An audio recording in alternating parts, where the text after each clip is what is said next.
설교 제목을 한번 같이 읽어보도록 하겠습니다. 시작. 순종하게 하시는 하나님. 로마서부터 시작해서 빌레몬서까지 총 13권의 성경책이거든요. 성경책이지만 아까 표현한 대로 사도 바울이 감옥에 있으면서 또 전도 여행을 하면서 계속해서 편지를 쓴 내용이에요. 자기가 전도했던 지역에, 자기가 알고 있는 다른 지역에 있는 교회 사람들에게 사도 바울이 열심히 편지를 썼어요. 그때 뭐 전화가 되는 게 아니었으니까 편지를 열심히 써서 이거를 배달시켜서 읽도록 하는 거예요. 예수님을 믿는다는 것이 무엇인지를 편지를 써서 자세히 설명해 주는 거예요.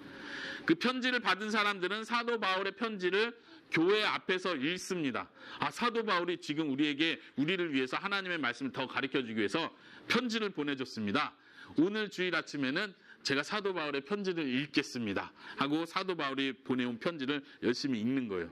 그리고 사람들이 이해하고 아멘, 아멘, 맞아, 그렇게 살아야지, 맞다, 이렇게 깨닫기 시작하는 거죠. 그리고 이 받은 편지를 또 다른 교회, 옆에 있는 지역의 교회들에게 편지를 똑같이 복사해서 줍니다. 그 교회에서도 사도 바울이 직접 보낸 편지, 직접 쓴 편지입니다 하고 그 편지를 읽는 거죠. 마치 설교자가, 목사님이 많지 않았던 그때에는 이 편지 자체가 설교가 됐던 거예요. 우리가 배우는 로마서부터 빌레몬서까지 사도 바울이 쓴 성경책들은 다 사도 바울이 설교하는 마음으로 쓴 거예요. 어떤 책들은 어떤 사람, 개인에게 쓴 편지도 있지만요. 그런데 그 전체 내용을 저는 이렇게 잡아봤습니다. 그 내용이 예수님에 대해서 혹은 교회에 대해서 우리가 어떻게 살아야 되는지 많은 내용을 담고 있지만 그 전체를 한번 이렇게 잡아봤습니다. 순종하게 하시는 하나님. 성경 전체가 하나님의 이야기라고 했습니다. 그래서 우리가 서신서를 볼 때도 이렇게 살아야 되는구나, 이런 뜻이구나, 이렇게 아는 걸로 끝나는 것이 아니라 하나님께서는 왜 이 편지를 쓰게 하셨을까? 사도 바울을 통해서 왜 이 편지를 쓰게 하셨고 이 편지들이 왜 지금 우리가 성경책으로 생각하고 지금도 중요하게 읽도록 하나님은 하셨을까? 하나님의 관점에서 생각해 보는 거예요. 하나님의 목표는 이거예요. 순종하게 하시려고 그 편지들을 쓰고 그 당시 많은 교회로 하여금 읽게 하신 거예요. 오늘날 우리가 성경책을 읽습니다. 성경책, 신약 성경을 읽으면서 단순히 예수님이 나를 위해서 십자가에 죽었구나, 예수님 믿으면 구원받는구나, 이렇게 알고 끝나는 것이 아니라 하나님께서 그 성경을 쓰게 하시고 읽게 하시는 이유는 우리로 하여금 어떻게 해요? 순종하게 하시기 위해서라는 거예요. 우리가 성경을 읽으면 읽을수록 어떤 사람이 되어야겠어요? 순종하는 사람이 되어야 하는 것이에요. 하나님의 목표는, 하나님의 목적은 그것입니다. 자, 우리 항상 봤던 도표로 보면요, 지금 우리가 배우는 내용은 바울 서신의 부분을 배웁니다. 다음 시간에는요, 일반 서신을 배우겠죠. 그리고 그 다음에 마지막으로 요한계시록을 배우도록 하겠습니다. 신약이 끝나는 부분인데요. 이 도표 한번 봅시다. 여러분들 예전에 제가 바인더 6페이지에서 이 도표를 보여드렸었는데 역사 순서하고 쓰여진 성경책하고 좀 이렇게 배열을 해본 거예요. 쉽게 이해할 수 있도록요. 지금 좀 진한 색으로 돼 있는 부분이 사도 바울이 쓴 성경책이고요. 나머지 성경책은 신약 성경 중에 아까 표현한 일반 서신이라고 하는 책들입니다. 사도 바울이 선교사로서 선교 여행을 총 5번에 걸쳐서 선교 여행을 떠났어요. 첫 번째 여행, 선교 여행, 두 번째, 세 번째, 네 번째, 5번째라고 했을 때 우리가 잘 알고 있는 갈라디아서는 첫 번째 선교 여행을 하면서 쓴 책이라는 거예요. 이거 뭐 외우실 필요는 없어요. 그냥 이해하시라고. 나중에 이 도표를 볼 때 이게 무슨 도표인지를 이해하시라고 하는 거예요. 1차 때 한 권의 책을 쓰고 2차 때 몇 권의 책을 썼어요? 2권의 책을 썼어요. 데살로니가 전서, 데살로니가 후서. 3차 때는 3권의 책을 썼어요. 고린도전서, 고린도후서, 로마서. 4차 때는 4권. 5차 때는 5권이면 좋은데 5차 때는 3권의 책을 썼습니다. 보통 우리가 여기 보이는 4권의 성경책은 사도 바울이 로마 감옥에 있을 때 감옥 안에서 쓴 책이다, 편지다. 그래서 옥중서신이라고 보통 일반적으로 말합니다.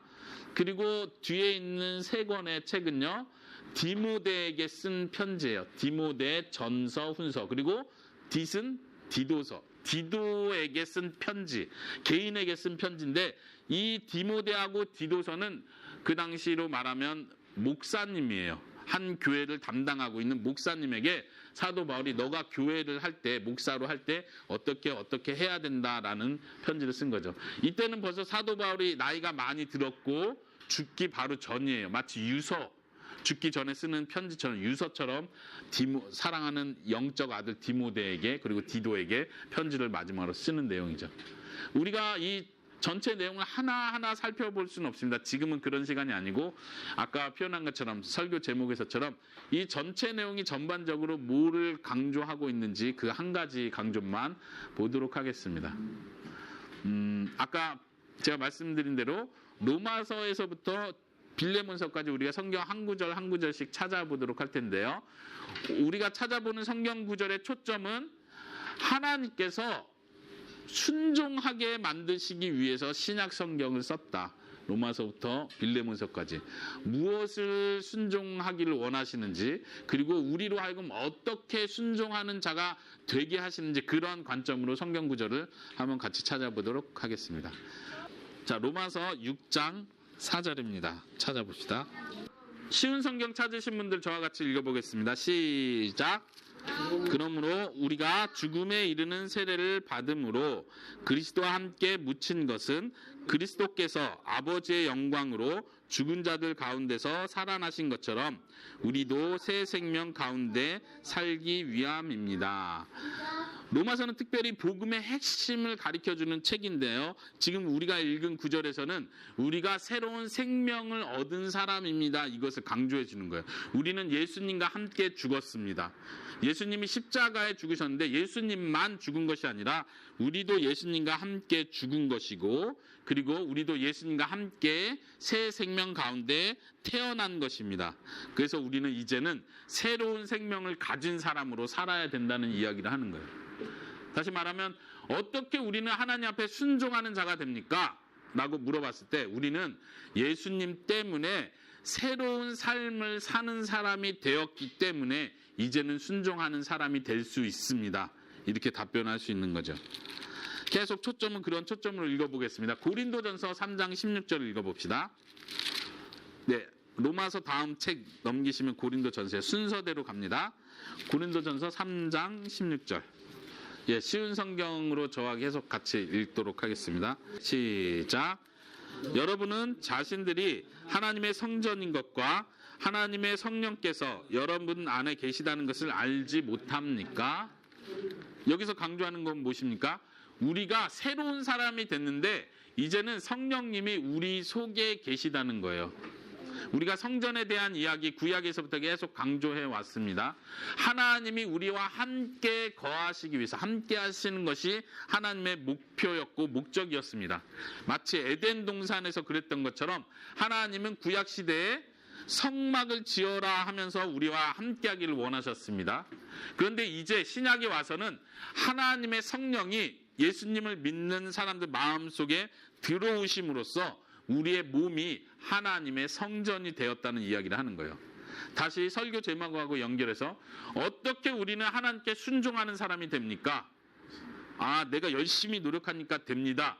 이런 말이 아니라 하나님의 성령이 우리 안에 거하시기 때문에 우리는 이제 새로운 사람이 되고 하나님의 말씀에 순종할 수 있는 사람이 됩니다. 이러한 관점으로 보시기 바랍니다. 고린도 후서도 찾아보겠습니다. 고린도 후서 5장 17절. 자, 같이 읽어볼까요? 시작. 그러므로 누구든지 그리스도 안에 있으면 새로운 창조입니다. 이전 것들은 지나갔고 보십시오, 새 것들이 왔습니다. 우리가 예수님 안에 있으면 이제 우리는 새로운 창조물이 됐다는 뜻이에요. 이전 것이 지나가고 옛날에 우리의 모습이 다 사라지고 하나님께서 우리 안에서 새로운 것을 만들어냈다는 얘기예요. 우리가 거듭난다는 이야기를 할 때도 강조를 했었죠. 거듭난다는 것은 하나님께서 새로운 마음을 주는 거예요. 전혀 우리를 새로운 사람으로 만들어 주시는 거죠. 고린도 후서에서도 그것을 강조합니다. 우리가 예수님 안에 있다면 우리는 전혀 새로운 사람이 되었다. 다른 성경에서는 이렇게 표현하죠. 옛날 우리의 모습을 벗어버리고 새로운 옷을 입듯이 그리스도로 옷을 입어라. 이런 표현도 합니다. 다시 우리가 어떻게 하나님 앞에 순종하는 사람이 됩니까? 우리는 새로운 피조물이기 때문에, 새로운 창조이기 때문에 우리는 하나님께 순종하는 사람이 될 수 있습니다. 갈라디아서 4장 또 넘기셨어요. 갈라디아서 4장 4절에서부터 6절 읽어보겠습니다. 네, 4절부터 6절까지입니다. 저와 같이 읽어보겠습니다. 시작. 그러나 정한 때가 이르자 하나님께서 자기 아들을 보내셨습니다. 그 아들은 여자에게서 났고 율법 아래에서 살았습니다. 그것은 율법 아래에 있는 사람을 구원하셔서 그들을 자기 자녀로 삼으시기 위해서입니다. 여러분은 하나님의 자녀입니다. 그래서 하나님께서 그 아들의 영을 여러분 마음에 보내주셔서 여러분이 하나님을 아버지, 사랑하는 아버지라 부를 수 있게 하셨습니다. 네, 좀 긴 구절인데 무슨 뜻인지 한번 다시 눈여겨보시고요. 한번 제가 다시 물어볼까요? 갈라디아서 이 본문을 통해서 우리가 어떻게 하나님 앞에 순종하는 사람이 될 수 있습니까? 라고 묻는다면 혁지 형제님 어떻게 대답하시겠어요? 이 본문을 근거로. 예, 자녀 삼아 주셨기 때문에. 네, 그게 가장 중요한 핵심입니다. 지금 우리가 로마서부터 갈라디아서까지 살펴볼 때 지금 그 구절들의 핵심은 우리에게 전혀 새로운 신분을 주셨다는 거예요. 옛날 우리의 살던 모습이 아니라 새로운 사람이 됐다는 걸 강조하는 거죠. 지금 우리는 어떤 사람이에요? 하나님의 자녀가 된 것입니다. 어떻게 해서 하나님의 자녀가 됐죠? 4절부터 보니까 예수님께서 우리를 대신해서 무슨 일을 하셨기 때문에 우리가 하나님의 자녀가 됐다는 얘기를 하는 거예요. 다시 말하면 내가 지금부터 예수님을 믿기로 결심한 오늘부터 열심히 순종하면, 착하게 살고 순종하고 교회 잘 나오면 그 다음에 하나님의 자녀가 된다? 이렇게 말하는 것이 아니라 처음부터라고 얘기하는 거예요. 지금 예수님이 나를 위해 무슨 일을 했다. 그러니까 지금 나는 하나님의 자녀가 됐다. 그러니까 이제 순종할 수 있다. 이렇게 말하는 거죠. 이해되십니까? 지금 신약에서 계속 강조하는 이 표현들을 여러분들이 중요하게 알기 바랍니다. 에베소서로 넘어가겠습니다. 에베소서 4장 11절 12절. 4장 11절 12절 쉬운 성경 저와 같이요. 시작. 바로 그분 예수 그리스도께서 각 사람들에게 서로 다른 선물을 나눠주셨습니다. 어떤 사람은 사도로, 어떤 사람은 예언자로, 어떤 사람은 나가서 복음을 전하는 자로, 또 어떤 사람은 말씀을 가르치고 성도를 돌보는 자로 삼으셨습니다. 우리에게 이 모든 선물을 주신 것은 하나님의 백성들을 섬기도록 준비시키기 위한 것입니다. 서로 섬김으로 그리스도의 몸인 교회를 더욱 강하게 세우기 위한 것입니다. 자, 에스더한테 한번 물어볼까요? 어떻게 우리는 하나님께 순종하는 사람이 될 수 있죠? 하나님이 우리에게 주신 선물을 통해서. 하나님께서 우리에게 주신 선물을 통해서, 은사라고 표현할 수 있겠죠. 맞습니다. 그 선물이 무엇이었습니까? 어떤 사람은 어떤 선물, 재능, 어떤 은사들을 주셨고, 보니까 사도로, 예언자로, 또 복음 전하는 자로, 말씀을 가리키는 자로, 성도를 돌보는 자로 각 사람에게 주셨다는 거예요. 12절에 보니까 우리에게 이 모든 선물을 주신 이유는 하나님의 백성을 섬기도록 준비시키기 위한 것입니다. 개역개정에는 온전한 자로 세우기 위함이다, 이렇게 표현을 해요. 다시 말하면 하나님께서는요, 너 이제 하나님의 자녀 됐으니까 이제부터 너가 노력 열심히 해서 하나님께 순종을 열심히 해야 돼 라고 말씀하시는 것이 아니라 순종할 수 있도록 도와주시는 거예요. 그 도와주시는 방법 중에 하나가 교회에 사람들을 세워주는 거예요. 은사가 있는 사람들. 여기서 표현하면 특별히 뒷부분에 어떤 사람은 하나님의 말씀으로 가르치고 복음을 전하는 사람이 있습니다. 여기에 목사가 서 있습니다. 목사가 서 있는 이유는 여러분들을 도와주기 위해서입니다. 뭘 도와주는 거죠? 부자가 되도록 도와주는 게 아니에요. 여기서 표현하는 대로 하나님의 사람으로 준비되도록, 여러분도 또 다른 사람을 섬길 수 있도록 준비되도록 성숙한 사람이 되는 거죠. 그래서 12절 마지막에 보니까 그래서 그리스도의 몸인 교회를 더 강하게 세워나가는 거예요. 서로가 서로를 도울 수 있도록. 혼자서 믿음 생활을 하고 혼자서 하나님 말씀에 순종하는 것은요, 어렵습니다.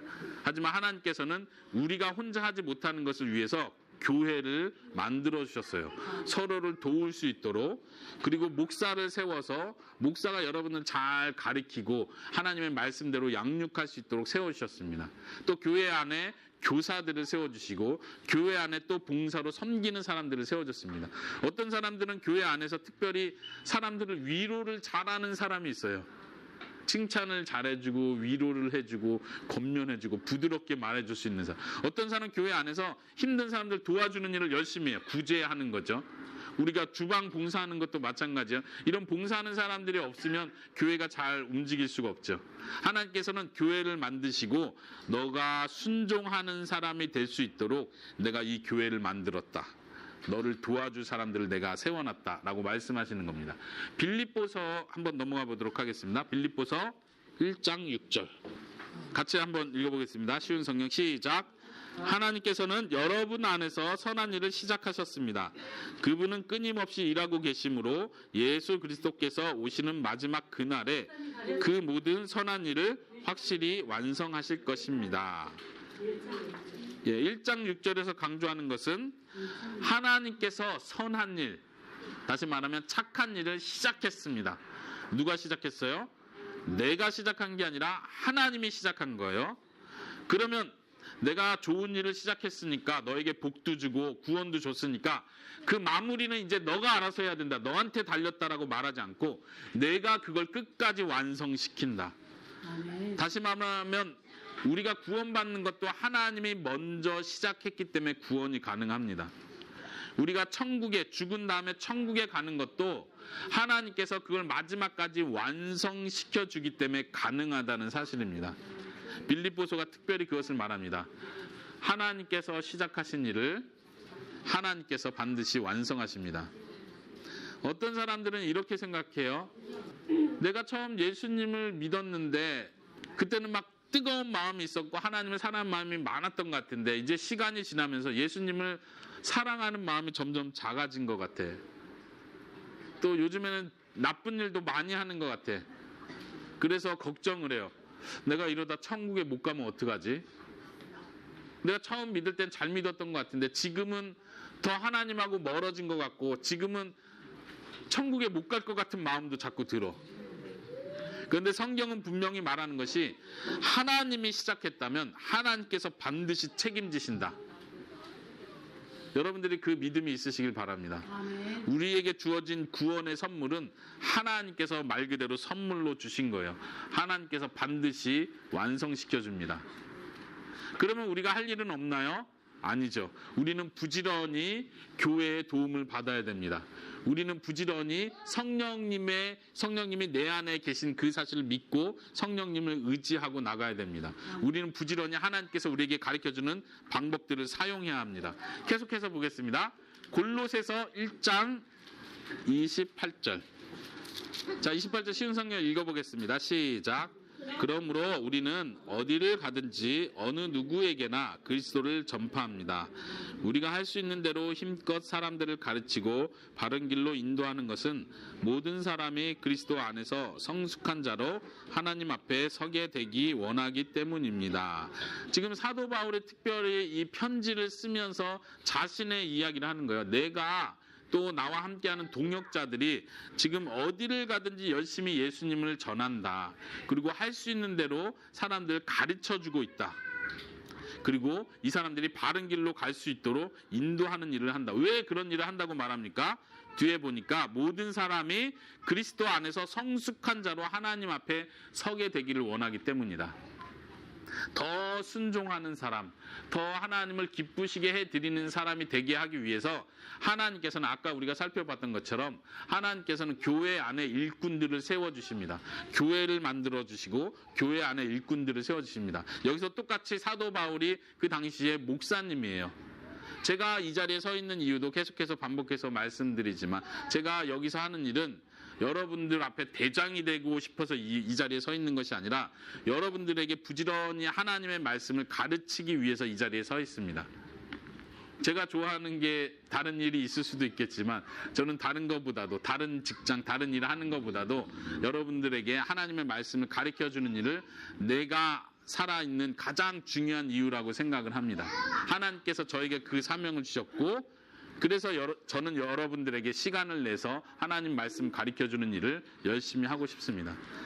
각 교회마다 하나님께서는 그러한 충실한 하나님의 일꾼들을 세워주셨고 그렇게 세우신 이유가 여기서 표현하는 것처럼 모든 사람이 그리스도 안에서 성숙한 사람이 되게 하기 위해서다. 여러분들의 목표는 뭐여야 되겠습니까? 내가 예수님 안에서 성숙한 사람이 되어야겠다. 아까 순종이라는 말을 했어요. 처음 예수님 믿을 때는 아직 욕심이 많이 남아있어요. 세상에 대한 욕심, 돈에 대한 욕심, 내가 하고 싶은 것에 대한 욕심. 그러나 시간이 지날수록 여러분들이 교회 생활을 하면 할수록 이제는 가르침을 받아서 더 성숙한 사람이 되어야 합니다. 이제는 하나님의 말씀에 순종하는 일을 더 하는 사람이 되어야 합니다. 더 많이 순종하고 더 하나님을 기쁘시게 해드리는 사람이 되어야 합니다. 계속해서 가겠습니다. 네, 데살로니가 전서 5장 23절 24절 같이 읽어봅시다. 시작. 평안의 하나님께서 여러분을 깨끗하게 하셔서 하나님께 속한 자로 지켜주시며 여러분의 온 몸 즉 영과 혼과 육신 모두를 우리 주 예수 그리스도께서 오실 그날까지 아무 흠 없이 지켜주시기를 기도합니다. 여러분을 부르신 그분은 신실하시기 때문에 이 일을 반드시 이루실 것입니다. 23절은 사도 바울의 기도예요. 뭐라고 기도하냐면 여러분들이 깨끗해지기를 기도합니다. 하나님이 지켜주기를 기도합니다. 그래서 예수님이 다시 오시는 그때 여러분들이 흠이 없다는 말은 흠 잡을 데가 없다. 잘못된 모습이 없다 이 말이에요. 온전한 사람이 된다는 거예요. 예수님이 다시 오실 때 여러분들이 정말 성숙한 사람이 되기를 기도합니다. 그리고 24절에 말하기를 그런데 이 기도는 반드시 응답될 것입니다. 왜요? 하나님이 신실하신 하나님께서 이 일을 반드시 이루실 것이기 때문입니다. 우리가 아까 찾아본 것처럼 착한 일, 선한 일을 시작하신 하나님이 그 선한 일을 완성할 것입니다 말한 것처럼 여기서도 사도 바울은 확신합니다. 하나님께서 여러분들을 깨끗이 보존하고 흠이 없는 자로 성숙시키는 일을 하나님께서는 반드시 이루실 것이라고 확신하고 있습니다. 계속해서요. 데살로니가 후서 3장 14절 보겠습니다. 읽어보겠습니다. 시작. 만일 우리가 보내는 이 편지의 내용을 따르지 않는 자가 있거든 그가 누구인지 기억해서 가까이 하지 마십시오. 그러면 그 사람 스스로 부끄러움을 느끼게 될 것입니다. 무슨 말인지 이해되십니까? 네. 좀 과격한 표현이죠. 다시 보세요. 14절에 만일 우리가 보내는 이 편지의 내용을 따르지 않는 자가 있거든. 이 편지는 뭐예요? 이 성경책을 말하는 거예요. 지금 사도 바울이 쓴 편지죠. 이 편지의 내용대로 따르지 않으면, 순종하지 않으면 어떻게 하라고요? 하시더? 가까이 하지 마세요. 가까이 지내지 말란 얘기예요. 성경 말씀대로 안 사는 사람이 교회 안에 혹시 있거든. 그 사람하고 가까이 지내지 말래요. 좀 이상하죠? 그리고 어떻게 하래요? 그래서 부끄러움을 느끼게 하래요. 창피해, 부끄러워, 이렇게 만들으라는 얘기예요. 예를 들면 우리 교회 안에 성경을 잘 모르고 예수님을 잘 몰라서 나쁜 행동을 한다면 토닥여주죠. 그렇게 하면 안 돼. 하나님이 싫어하실 거야. 예수님은 이렇게 말씀하셨어. 이렇게 가르쳐주겠죠. 그런데 지금 사도 바울이 하는 말은 뭐냐면 아예 대놓고 말하는 거예요. 예를 들면 예수님 믿는 것이 정말 중요한데 예수님 안 믿고도 나는 천국 갈 수 있다고 생각해. 그리고 교회 사람들 야 예수님 안 믿어도 천국 갈 수 있지. 왜 예수님 꼭 믿어야 돼? 이런 사람들이 계속 고집을 부리고 있다. 이럴 때는 처음에 설득하고 잘못됐던 걸 지적하지만 그럼에도 불구하고 난 그렇게 생각할 거야. 난 그게 맞다고 생각해. 그런다면 그 사람을 부끄럽게 만들어야 된다는 거예요. 교회 안에서 잘못된 사람이 있어요. 예를 들면 막 폭력을 쓰는 사람이 있어요. 교회 안에서 막 싸워, 잘 싸워. 근데 그러면 안 됩니다. 그건 정말 하나님이 싫어하는 겁니다라고 말했는데도 불구하고 내가 뭘 잘못했어? 사람이 싸우면서 살 수도 있지. 교회에 좀 싸우는 거 어때? 도리어 더 이렇게 말한다면 교회 안에서 그 사람을 그 사람 말도 맞겠지 이렇게 생각해서는 안 되고 도리어 이 사람을 부끄럽게 만들어줘야 돼요. 하나님이 원치 않는 행동을 했습니다라는 걸 분명히 말해주라는 얘기예요. 이것을 좀 어려운 표현인데 교회에서는 징계라는 표현을 씁니다. 징계한다. 마치 어린아이가 잘못됐을 때 크게 때리는 거죠. 혼내는 거예요.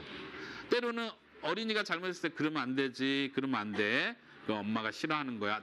타일러 주기도 하지만 계속 고집을 부린다. 그럴 때는 무섭게 혼내는 거죠. 이걸 징계라고 표현합니다. 교회 안에도 그것이 있습니다. 어떤 사람들은 생각하기를 교회는 사랑이 많은 곳이어야 돼. 목사님도 그 얘기를 많이 하죠. 사랑이 많아야 됩니다. 그것도 맞습니다. 그렇지만 우리가 잊지 말아야 될 건 교회 안에 하나님의 말씀을 과감하게 용감하게 나는 그거 싫어라고 말하는 사람이 있다면 그 사람에 대해서는 교회에서는 과감하게 그 사람을 혼내는 일을 합니다. 이게 때린다는 얘기가 아니라 잘못됐습니다라고 하고 아까 성경 표현한 것처럼 그 사람 가까이 하지 않는 거예요. 그래서 그 사람을 부끄럽게 만드는 거예요. 목표는 그 사람을 쫓아내는 게 목표가 아니라 그 사람이 내가 잘못했구나. 이 사람이 계속 나한테 잘못됐다는 걸 말해주고 있구나. 내가 고쳐야 된다라는 걸 느낄 수 있게 해줘야 된다는 거예요. 부끄럽게 여긴다는 말이 그런 말이죠. 우리가 사람을 징계하지만 성경의 표현대로 형제를 대하듯이 하는 것입니다. 한 번 더 구절, 비슷한 구절이 나올 텐데요. 또 한번 같이 찾아볼까요? 디모데전서 5장 20절 찾아보겠습니다. 디모데전서 5장 20절. 여기도 비슷한 표현이 나오죠. 한번 같이 읽어봅시다. 시작. 계속해서 죄를 짓는 사람은 모든 사람 앞에서 꾸짖어 다른 사람들에게 경고가 되게 하십시오. 여기도 비슷한 표현인데 여기도 강하게 표현하죠. 계속해서 죄를 지으면 그래도 불쌍히 여겨주세요. 그래도 용서해 주세요. 이렇게 말하는 것이 아니라 교회 안에서 얘기하는 거예요. 교회 안에서 눈에 띄게 다시 말하면 모든 사람이 알 수 있을 정도로 죄를 지었는데도 회개하려고 하지 않고 잘못됐다는 걸 인정하지 않고 그래도 계속 죄를 짓는다면 모든 사람들 앞에서 잘못됐다는 걸 가르쳐 주라는 거예요. 왜 이게 중요할까요? 왜 이렇게 사도 바울은 세게 강하게 말할까요? 교회는 사랑의 공동체이지만 또 한 가지 중요한 건 교회는 진리를 가르치는 공동체입니다. 하나님의 말씀을 중심으로 우리는 이것을 믿습니다 하는 사람들이 모이는 게 교회예요. 이거는 성경책이고 나는 다른 말도 맞는 것 같은데 이런 사람들이 모이는 곳이 아니란 얘기예요. 우리는 오직 성경의 가르침을 따르겠다라고 결심하는 사람들. 이 성경의 가르침이 단지 사도 바울이 가르쳐준 책이 아니라 하나님이 우리 교회를 위해서 내려준 책이라는 걸 믿는 사람들이 모이는 거예요. 그렇기 때문에 이 성경의 가르침대로 하지 않겠다고 결심하는 사람은 우리가 잘못됐다고 분명히 말하는 거예요. 자, 계속해서 한번 볼까요? 디모데후서 3장 16절입니다. 디모데후서 3장 16절 혹시 무슨 구절인지 아는 사람? 네, 우리 찾아보기 전에 알 수 있는 구절이죠. 16절, 17절입니다. 같이 읽어보겠습니다. 쉬운 성경 시작. 모든 성경 말씀은 하나님께서 감동을 주셔서 기록되었기 때문에 진리를 가르쳐주며 삶 가운데 무엇이 잘못되었는지 알게 해줍니다. 또한 그 잘못을 바르게 잡아주고 의롭게 사는 법을 가르쳐줍니다. 17절 말씀을 통해 하나님을 바르게 섬기는 자로 준비하게 되고 모든 좋은 일을 할 수 있는 사람으로 자라게 됩니다. 17절 표현 잘 보세요. 말씀을 통해서 우리는 자라게 되는 거예요. 어떤 사람으로? 좋은 일, 선한 일을 할 수 있는 사람이 되는 거예요. 하나님의 목표는 우리를 예수님 믿는 사람을 단지 예수님 믿고 천국 가게 하는 게 목표가 아니에요. 예수님을 믿고 순종하는 사람이 되게 하는 게 하나님의 목표라는 걸 기억하세요. 그걸 위해서 성경을 쓰였습니다. 그걸 위해서 하나님께서 많은 것을 주었습니다. 교회를 주었고 목사님들을 주었습니다. 여기서 말하는 건 성경책을 주신 이유가 그거라는 걸 말해주는 거예요. 성경을 통해서 우리는 교육을 받습니다. 아, 이건 내 생각이었고 이것이 성경의 가르침이구나 하는 거 우리가 하나씩 배워간다는 얘기죠. 우리가 잘못된 걸 바르게 잡아주는 거예요. 그리고 성경을 통해서 우리는 성숙한 자가 될 수 있습니다. 신약 성경에도 보면은 많은 명령들이 나와요. 어떤 사람들은 생각하기를 모세의 율법에는 명령이 너무 많아서 우리가 그 율법을 못 지켰기 때문에 신약에서는 명령이 없어야 된다고 생각하는 사람들이 있어요. 그러나 그렇지 않습니다. 신약 성경에서도 서로 사랑해라, 항상 기도해라, 염려하지 마라부터 시작해서 많은 명령들이 있습니다.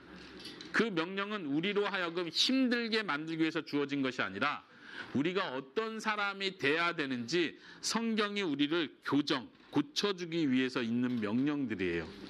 명령을 못 지키기 때문에 하나님의 자녀에서 끊어지는 것이 아니라, 다시 말하면 하나님의 자녀이기 때문에 어떻게 살아야 되는지를 가르쳐 주는 거예요.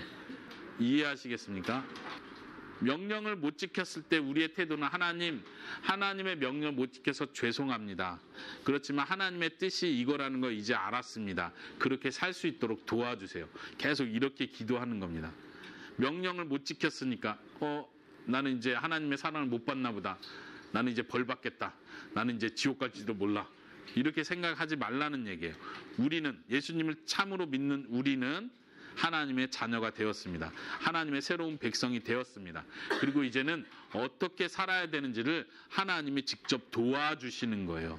성령님을 보내셔서 도와주시고, 교회를 보내셔서 도와주시고, 성경책을 보내서 도와주시는 것입니다. 네, 디도서 한번 찾아보도록 하겠습니다. 디도서 2장 14절. 같이 읽겠습니다. 시작. 예수님께서는 우리를 위해 자기 자신을 주셨습니다. 우리를 모든 악에서 구원하시고 깨끗하게 하셔서 선한 일을 하기에 힘쓰는 그의 백성이 되게 하시려고 우리를 대신해 죽으셨던 것입니다. 기억해야 될 아주 중요한 말씀입니다.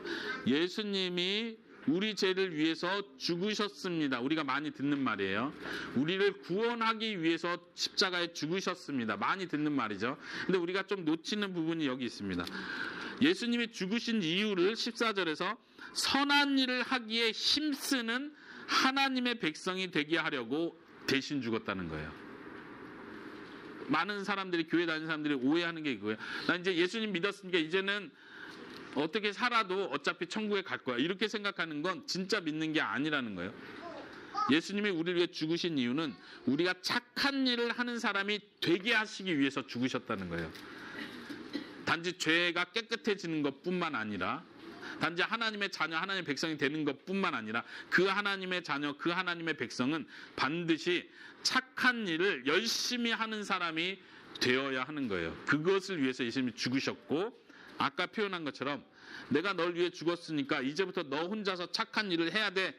이제 너한테 달렸어. 이렇게 말씀하시는 것이 아니라 예수님이 대신 죽으시고, 그 예수님이 성령님을 보내주시고, 그 예수님이 제자들을 통해서 교회를 만들어주시고, 그 하나님께서는 성령님을 보내주시고 성경을 주시고 교회 안에 많은 은사들을 나눠주시고, 이 일을 통해서 우리가 하나님께서 기뻐하시는 착한 일을 하는 사람이 되도록 만드신다는 얘기죠.